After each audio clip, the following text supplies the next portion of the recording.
IBK 투자증권 분당센터 정경민 차장도 합류해 주셨고요. 오늘 김영민 매니저와 두 분이 같이 가겠습니다. 어서 오십시오. 네.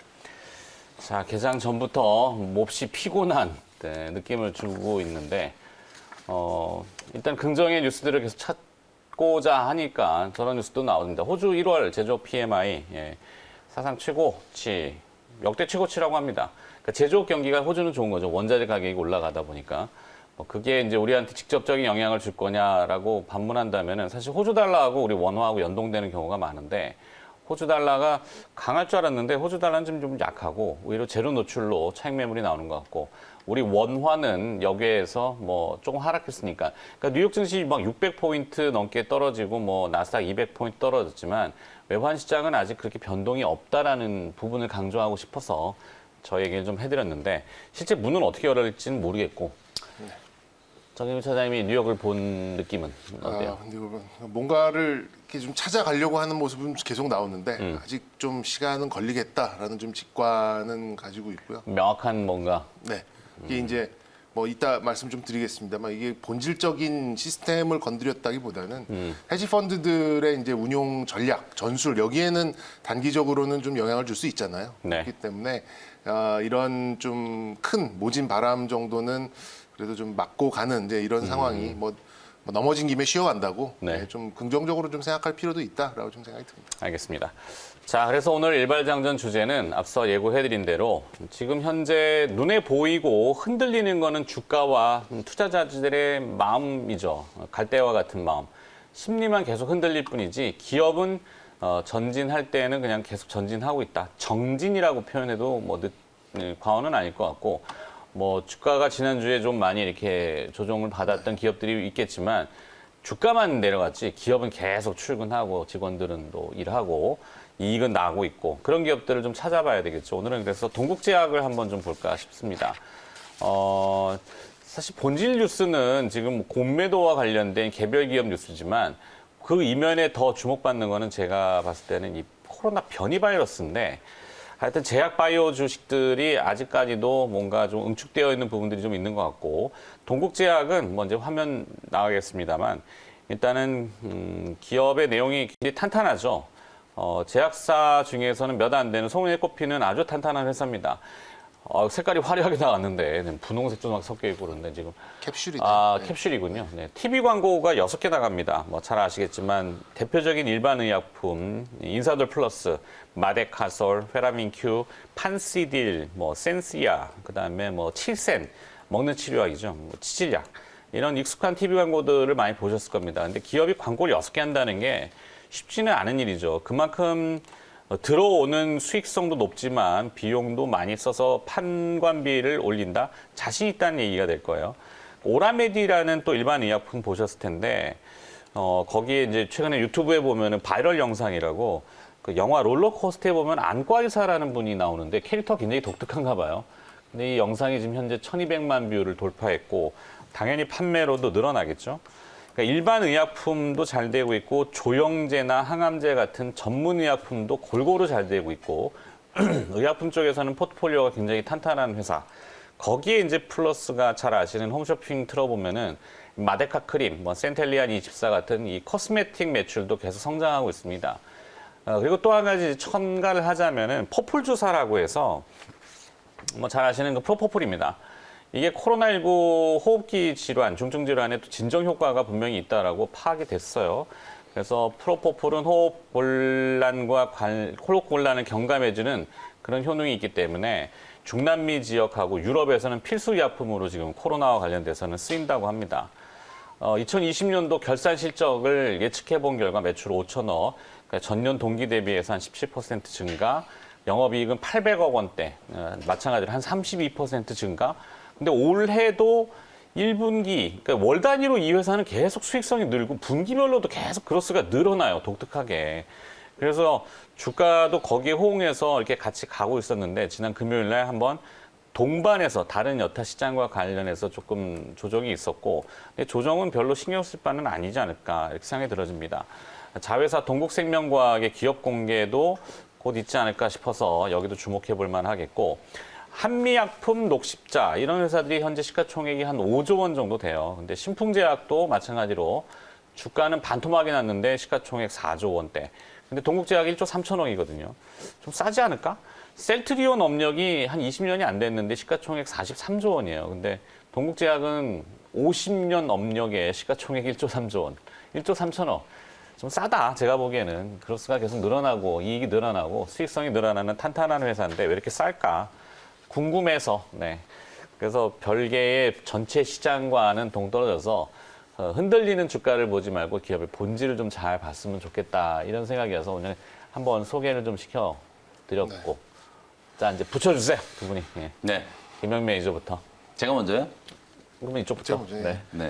동국제약으로 쓰고 우리가 임화제약이라고 읽잖아요. 왜 그래요? 나는 되게- 그냥 저 회사의 그 뭔가가 독특해서 들여다보는 거지 아무런 이해타산이 없는 회사입니다. 원래 이제 그런 제약 뭐 바이오 이런 가끔 종목 중에 저희 이제 프로그램 앞뒤에 광고는 붙어요. 네. 네, 물론 그런 거 갖고 오신 건 아니죠. 아니요, 난 모르죠. 나는. 예, 근데 이렇게 좀 선호하는 종목은 있기 마련이죠. 제약이나 바이오 뭐 이제 이 소위 말하는 이제 올해의 종목 기업으로 보면 이제 한국항공우주, 뭐 동국제약, 그다음에 IT 기업 등에서는 계속 찾고 있는 뭐 여러 가지 봤던 기업들.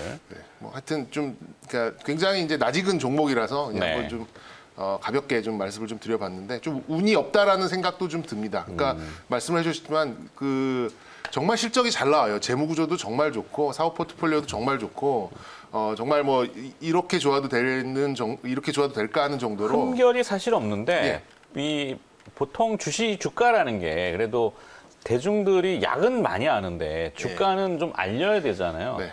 그런 걸 잘 안 하는 게 좀 단점이죠. IR을 좀 많이 안 근데 이제 하셔가지고. 이 제약과 이제 바이오 쪽은 이렇게 확실한 실적의 이 99%의 이 견조한 이 실적보다는 단 1%의 정말 대박이 날 수도 있지 않을까 하는 이제 그 확률에 베팅을 하는 이제 이런 수급들이 많았기 때문에 오히려 네. 이제 이렇게 탄탄한 기업들 거의 분기에 200억 이상의 영업이익을 내고 연간으로도 1,000억의 영업이익을 바라보는 이제 뭐 1조 2, 3천억 한 기업보다는 정말 한 방 뭐가 빵 터져서 뭐 조단위 뭐 기술 수출이 나오고 거기에 이제 막 주가가 반응하고 이제 그 짜릿함을 좀 노리는 이제 그런 수급들이 늘 존재하고 있다 보니까 오히려 네. 이렇게 좀 탄탄한 기업들이 좀 제값을 못 받는 이제 이런 경우가 특히나 이제 제약주 중에는 좀 몇 가지 있습니다. 근데 살펴보시면 아시겠지만 대한민국에서 분기 영업이익 200억을 내고 1,000억 가까운 영업이익을 찍는 회사는 정말 손에 꼽습니다. 제약사. 한 손에 꼽아요. 그렇죠. 예, 제약사로만 탄탄해서 봤을 때. 예. 많지 않아요. 그리고 그 역성장 없이 이렇게 꾸준히 성장하는 회사들, 그러니까 실적이 성장하는 회사는 사실 한두 개 정도입니다. 예, 그렇기 때문에 이 회사의 뭐 이 펀더멘탈, 그러니까 좀 실적적인 부분, 특히 이제 재무제표에 대한 부분은 사실 뭐 전혀 뭐 여기 아쉬움이 없는 이제 이런 상태로 볼 수 있어요. 네. 그 오너분이 이제 TV 출연이 언뜻 됐는데 이상한 예능 프로그램에 살짝 나오셨어요. 그 백종원 대표라고 잘 아시는 유명하신 분이죠. 네. 두 분이 동기분이신데 아, 예. 거기에 전화 연결할 때 화상 연결로 슬쩍 나오신 적은 있어요. 며칠 네. 전에. 그래서 저 개인적으로는 왜 얘가 코스닥에 남아 있을까라고 생각한 적이 굉장히 많습니다. 거래소 이전도 예, 충분히. 거래소 이전을 좀 해도 좋지 않을까. 근데 이제 주가로 이제 좀 다시 돌아가 본다 네네네. 그러면 지금 뭐 2만 원 그러니까 이제 액면 분할 이후에 이제 좀 이런 좀 거래가 좀 일어나고 나서 다시금 3만 원대 지금 레벨업을 하는 과정에서 이제 코스닥 시장에 프로그램 매도를 두들겨 맞다 보니까 좀 하락이 좀 나왔었는데 그래도 저는 추세는 아직 뭐 버티고 있다라고 좀 생각은 듭니다. 특히 이제 실적 시즌 이제 감사 보고서가 나오는 시점에는 같은 이제 제약 바이오 섹터 내에서도 바이오보다는 제약주들이 조금 더 좀 주가의 모멘텀이 좀 강하게 나오는 그런 현상을 좀 보였었는데 올해도 다를 것 같지는 않고요. 이 기존에 있었던 이제 캐시카우 뭐 광고하는 6개 이외에도 이제 전문 의약품들이 좀 상당히 많이 있는데 뭐 아까 이제 그 서머리에도 그 이제 요약해 주신 것도 나왔습니다만 네. 전문 의약품들 뭐 프로포폴 그리고 관절용 주사 뭐 이런 이 히알루론산을 성분으로 한 이런 이제 주사제들도 굉장히 좀 잘 나가고 있고 특히 이제 조금 고무적인 상황은 이게 수출이 굉장히 많이 되고 있다라는 그렇죠. 점이에요. 예. 그러니까 이제 이런 이제 기존의 인지도 높은 이 약품들, 광고하는 약품들로 국내에 캐시카우를 가져가고 그리고 이제 이런 전문 의약품을 해외로 수출을 하고 또 우리가 그 이제 동국 뭐였죠? 그 상장 앞두고 있는 동국생명과학. 동국생명과학도 IPO를 좀 앞두고 있고, 그러니까 파이프라인도 있는 거죠. 네. 그러니까 이 소위 말하는 바이오의 파이프라인도 있는 그런 상황이라면 회사의 어떤 성장성 그리고 현재를 유지할 수 있는 그런 펀더멘탈에 대해서는 저는 전혀 그 이의를 둘 필요는 없다라는 생각이 들고, 과연 이제 시장에서 어떻게 좀 타고 넘을 수 있을까 이걸 좀 바라보고 있었는데, 엊그제 금요일 날 좀 하락하는 상황에는 좀 아쉬운 상황입니다만 또 장 막판에는 또 매수세가 또 들어오더라고요. 개인 네. 매수세가. 그래서 이 외국인들의 프로그램 매도를 좀 제외하면 기관의 매도는 상당히 약합니다. 그렇게 본다면 아직까지는 투자 심리는 좀 살아 있다라고 좀 생각이 들고, 지금 이제 감사 보고서 이제 1년간의 그런 실적이 좀 나오고 올해의 올해의 그런 또 계획들이 좀 나오는 그런 상황이면 올해는 1,100조, 1,200조까지 바라보고 있고 순이익 기준으로도 좀 1,000억대를 좀 두드리고 있는 그런 상황이기 1,100조는 때문에. 뭐야? 1,200억 죄송합니다. 깜짝 놀랐네. 여기 순이익이 죄송합니다. 대박이죠, 그러면. 제가 너무 이제 초대박이 흥분했나 봐요. 어이구야. 네, 그래서 1,100조. 지금 시가총액 보면 1,300억 정도 돼요. 또 좀 흔들리면은 1조 3천 1조 3천. 네. 그러니까 왜 그 자꾸 1조 3,800억이네요. 이런 상황이라면 지금 네. 진짜 제약주 중에서도 거의 가장 좀 저평가 받고 있고 또 만성적으로 저평가를 받고 있는 상황에서 리레이팅이 나올랑 말랑하는 그런 상황이다라고 좀 볼 수 있어서 제가 보기에는 하나의 트리거만 나오면은 진짜 레벨업이 한번 훅 될 수 있고, 네. 거기에 이 막대한 그 펀더멘탈을 가지고 거래소 이전 상장 이런 것도 좀 나온다 그러면 이게 그 모수가 달라지잖아요. 그렇게 되면은 회사가 진짜 레벨업이 될 수 있겠다. 하여튼 좀 주주들 입장에서 보면은 좀 답답할 수 있지만 그래도 회사가 움직인다는 건 이제 적극적인 홍보를 곧 하시겠죠. 결산 네. 끝나면은 제가 먼저 이제 내용을 쭉 보니까 이 회사 괜찮구나 이래서 소개는 시켜드렸고, 붙일 기업들이 있잖아요. 네. 아까 월드엑스 같은 경우도 쿼츠, 결국엔 도가니. 그렇죠. 이게 반도체는 우리 세라믹. 정예미 차장이 늘 얘기하는 구워야 되니까 굽는다는 게 맞나? 네. 하여튼 열이 많이 들어가서 그러니까 세라믹, 이 실리콘 이런 계열들이 많이 쓰이고. 맞습니다. 네, 그래서 월덱스에 좋고 실적이 계속 나오는 거라고 또 네. 얘기해줬고. 자, 그런 쪽으로 이제 좀 붙인다면은. 네, 동국제약 정말 제가 지금 작년에 보니까요, 28일 날 제가 이제 잠깐 자리를 비우기 직전에 동국제약이라는 종목을 소개를 한번 해드렸던 것 같은데, 실제로 이제 그때도 좀 저평가되어 있는 제약주다라는 말씀을 많이 드렸었고, 실제 올해 차장님께서 지금 스코어에 대한 부분들 잘 설명해 주신 것처럼 영업이익 잘하면 1,000억 이상 분명히 이제 나올 걸로 그런 예상이 좀 되고 있거든요. 그런데도 불구하고 지금 시총이 이제 1조 원 초반대라는 건 사실 이제 대단히 좀 저평가되어 있다는 생각이 좀 들고요.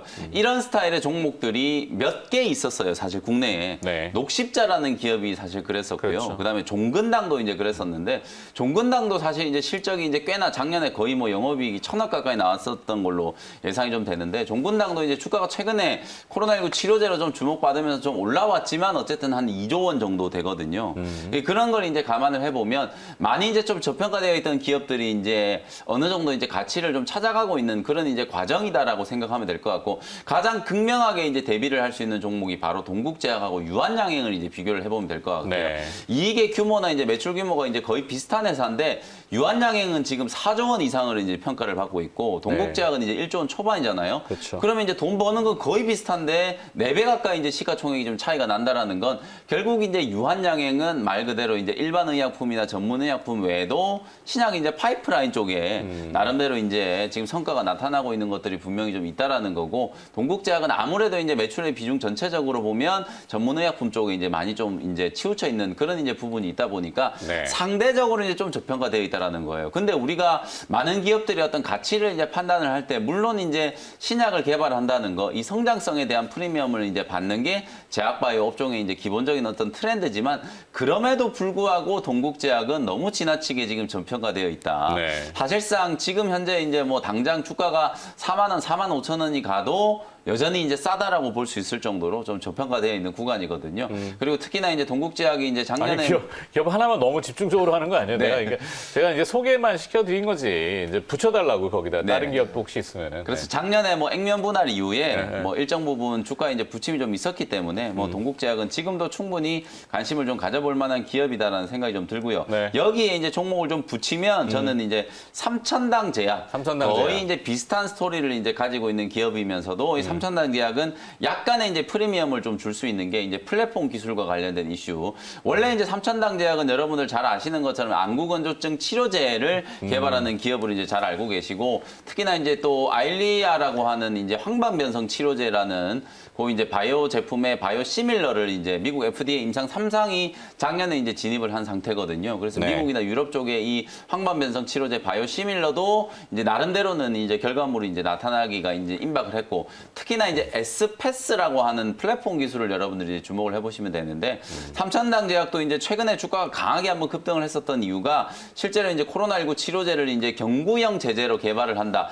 이 이슈가 이제 대두가 된 거거든요. 그래서 삼천당 제약이 뭐 갑자기 경구형 제제를 개발하는 게 아니라 S패스라고 하는 플랫폼, 소위 말해서 이제 피하 주사라든지 정맥 주사 형식으로 이제 주입을 하던 의약물을 경구용으로 이제 주입을 할 수 있게 만드는 그 S패스라고 하는 플랫폼 기술을 이제 가지고 있는 기업으로 이제 주목을 좀 받고 있기 때문에 나름대로 이제 프리미엄을 좀 받을 수 있는 그런 이제 종목이라는 생각이 좀 들어서 삼천당 제약을 이제 좀 꼽아드리고요. 하나만 더 이제 말씀을 드리면 결국 뭐 녹십자거든요. 네. 이익의 규모, 그리고 이제 최근에 나타나고 있는 CMO와 관련된 이슈, 이런 것들을 감안했을 때 지난주에 이제 고점 대비해서 거의 뭐 한 20% 가까이 단기 급락도 조정을 좀 받으면서 21선 가까이 좀 수렴이 좀 됐거든요. 그래서 단기적인 트레이딩 관점으로라면 녹십자도 충분히 한번 지금 접근해 볼 수 있을 만한 자리다. 이렇게 두 종목 정도 추가를 좀 해드리도록 하겠습니다. 그래요. 네. 정현민 차장도 혹시 추가 있나요? 네, 저도 이제 원래 삼천당을 조금 이렇게 곱씹고 있었는데 뭐 요즘 잘 뺏어가시더라고요. 근데 삼천당도 뭐 저도 이제 뭐 이렇게 같이 바라보는 이제 그런 종목이었고, 이제 내일이나 모레나 뭔가 좋은 소식이 올 텐데라는 게 벌써 한 2달이 흐른 것 같아요. 삼천당 제약이요? 네, 뭔가 좀 시장에서 기대하고 있었던 게 있었는데, 뭐 이게 약간 좀 미뤄지면서 약간 이제 그런 부분이 있었고, 개인적으로는 한국콜마라는 종목, 이거는 이제 제약주로 보기에는 좀 한계는 있습니다. 원료는 화장품 원료 많이 쪽이 좀 쓰시는데. 오히려 매출 비중이 크기 때문에 화장품으로 봐야 되겠습니다만, 이익 규모로 보면은 자회사인 HK 이노라는 데가 있어요. 그러니까 이제 K캡정, 그러니까 이 전 세계의 많은 위장병 약을 일본 제약사들이 거의 한 80, 70% 후반의 어떤 시장 점유율로 거의 싹쓸이를 하고 있었는데, 이게 이제 재작년부터 이제 국내 신약 30호인가 아마 그럴 거예요. 이제 이 회사가 이제 원래는 CJ 헬스케어 쪽에 좀 있었던 거를 한국콜마가 인수를 해서 좀 가져가고 있는 이제 그런 부분이 있는데, 이 연결 실적으로 본다 그러면 이쪽에서 나오는 실적의 영향을 상당히 많이 받습니다. 한국콜마도 거의 한 40% 정도가 이쪽에서 나온 이익으로 좀 연결로 좀 잡히는 부분이 좀 있거든요. 그리고 공교롭게도 이익 규모, 매출 규모가 거의 비슷해요. 이 동국제약과 한국콜마가. 그리고 네. 물론 밸류에이션은 다르겠죠. 화장품과 제약주를 같이 두기에는 뭐 좀 이 논리에 좀 비약은 있습니다만, 그래도 약간 비슷한 스코어가 있어요. 매출액이나 영업이익이나 이런 것들 봤을 때 약간 비슷한 크기. 그리고 이 전체적인 이제 회사의 이제 시가총액도 거의 이제 비슷한 사이즈고 있거든요. 그래서 이제 하나는 거래소에 있고 또 동국제약은 이제 코스닥에 있으니까 뭐 요거를 좀 비교해서 보시는 것도 좀 괜찮은 관전 포인트라고 좀 생각이 들고, 어쨌든 이제 국내의 제약, 국내의 신약 이런 것들이 좀 재평가받는 그런 시기이기 때문에 뭐 저는 이제 삼천당 제약하고 한국콜마 이렇게 좀 말씀을 드리고 싶습니다. 네. 네. 자, 김영민 매니저는 이제 가시기 전에 네. 오늘 이제 정리, 뭐 일발장전은 여기서 뭐 끝내도록 하고, 네. 오늘 시장을 대하는 입장에서 네. 조언을 조금 더 마무리해 주신다면은. 아무래도 뭐 지난 주말까지 약간 이제 시장의 투자 심리가 조금 급격하게 좀 얼어붙는 듯한 모습이 좀 나왔거든요. 실제로 뭐 중국 인민은행발 긴축에 대한 우려라든지 뭐 여러 가지 이슈들이 분명히 있긴 했어요. 조정에 이제 빌미가 나왔던 건 이제 확실하다. 인정할 건 좀 인정하고 가야 될 것 같고요. 다만 이제 가격적인 조정을 감안하면 충분히 우리 시장은 뭐 선조정을 지금 받은 상황이라고 보여지기 때문에 하루 이틀 정도의 어떤 변동성만 여러분들이 좀 잘 감내를 좀 하신다면 충분히 이제 바닥 잡는 시도가 나타날 시점은 좀 됐다. 이렇게 이제 말씀을 좀 드리고요. 시장이 이제 출렁거릴 때 우리가 조금 더 오늘 뭐 동국제약도 마찬가지고 제가 말씀드렸던 월덱스도 마찬가지고 실제로 이제 관심을 받는 업종 중에 실적이라든지 뭐 기업의 펀더멘탈이 상당히 좀 강하게 돋보이는 기업들이 분명히 좀 있거든요. 그런 기업들 쪽으로 조금 집중해서 저점 매수 관점으로 대응을 좀 하는 게 좋지 않겠는가, 이런 말씀 좀 드리고요. 조금 더 자세한 이제 시장에 대한 어떤 전략은 오늘 장 끝나고 나서 제가 오후 4시에 무료 공개 방송을 통해서 좀 더 자세하게 좀 설명을 좀 드려보도록 하겠습니다. 네. 자, 종목 키워드, 그다음에 일발장전까지 함께해 주셨고요. MBN 골드 김영민 매니저는 여기서 보내드리도록 하겠습니다. 고맙습니다. 네, 감사합니다.